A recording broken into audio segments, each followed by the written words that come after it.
E vamos agora à entrevista do dia com Maria Lídia Flandoli. A 18ª edição do Grito dos Excluídos, com data marcada para o dia 7 de setembro, tem como lema: queremos um Estado a serviço da nação que garanta direitos a toda a população. E quem vai nos falar sobre os avanços conquistados pelo Grito dos Excluídos nestes 18 anos é o bispo de Ipameri, de Goiás, Dom Guilherme Antônio Verlang, presidente da Comissão Episcopal Pastoral para o Serviço da Caridade, da Justiça e da Paz da CNBB, a Comissão Nacional dos Bispos do Brasil. Dom Guilherme, obrigada por o senhor estar conosco. Bom, a primeira pergunta é por quê? A escolha para o Grito dos Excluídos desse ano, desse tema: queremos um Estado a serviço da nação que garanta direitos a toda a população. Bem, eu agradeço a oportunidade de poder colocar tudo isso para todo o povo brasileiro. O Grito dos Excluídos, ele nasce na metade da década de 90 e tem desenvolvido diversos temas, sempre relacionados àquilo que nós trabalhamos ou na campanha da fraternidade ou temas que são importantíssimos para o povo brasileiro. Agora, no ano 2011, nós em Assembleia dos Bispos aprovamos a 5ª Semana Social Brasileira, que vai discutir o Estado. O Estado para quê e o Estado para quem.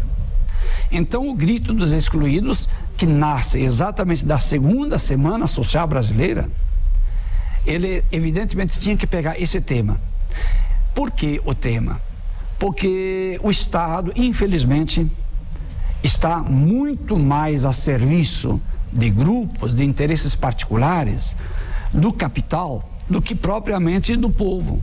Muitos dos direitos do cidadão e da cidadã brasileiros e brasileiras não são atendidos. Mas o senhor sabe que me surpreende o senhor dizer então que o Estado não ouve os gritos da sociedade, serve mais a determinados grupos de interesse, principalmente agora, né, numa época em que o atual governo é a continuidade do governo Lula, um governo popular, um metalúrgico que chegou ao poder e que teve um cunho, sim, voltado para o social, desdobrou muita coisa que foi feita no governo Fernando Henrique, quer dizer, havendo assim uma espécie de evolução e reduziu expressivamente a exclusão social.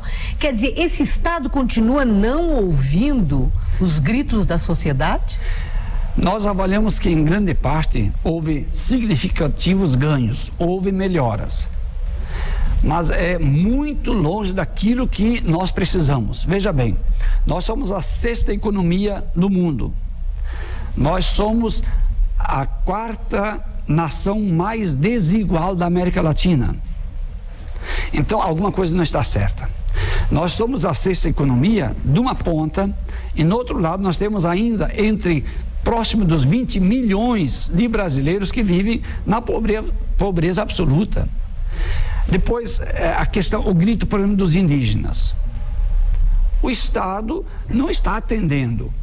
Veja bem, aqueles que são os primeiros ocupantes, vamos chamar assim, donos dessa terra, de repente eles são considerados invasores na sua própria terra. Nós podemos pegar os ribeirinhos, nós podemos pegar agora, aí na Bahia, os quilombolas, em tantos lugares. Mas a própria usina hidrelétrica Belo Monte, eu sei que o Grito dos Excluídos se posiciona contra. Evidente, na minha opinião e na opinião de muitos de nós bispos, Belo Monte, como muitas outras usinas, a quem vai servir essa energia? Especialmente para produção de aço ou de minérios para exportação. Muitas vezes quem está a 5, 10 quilômetros de uma usina hidroelétrica não tem energia. Então, o Estado brasileiro, se teve avanços, teve ganhos, mas não mexeu na estrutura. É mais uma maquiagem que se faz. Se concedem alguns favores, quase para o Bolsa Família, outras coisas. São coisas importantes, mas não é o suficiente. E quem participa do Grito dos Excluídos? O Grito dos Excluídos é de todo o povo brasileiro. Todos são convidados e chamados a participarem. São diversas formas de participação. Pode ser pelas paróquias. Algumas dioceses organizam as paróquias se juntando num único lugar, com discursos, com manifestações. Outros fazem vigílias de oração, outros participam dos desfiles do 7 de setembro. Então, toda a nação brasileira é chamada a se fazer ouvir. Nós já aprendemos que no Brasil as coisas funcionam a partir da voz da rua. Esse é um clamor legítimo que vem do povo e que deve ser ouvido, que seria a caixa acústica, que seria o nosso Congresso Nacional. Mas nós sabemos que no Congresso Nacional se ouve mais o grito, o clamor do capital do que do povo brasileiro. Eu agradeço muito, Dom Guilherme. Uma boa noite. Muito obrigado, e nós desejamos que o grito mais uma vez seja um sinal e uma voz profética nesse país para mudar definitivamente, qualificando o nosso povo e o nosso país. Estela.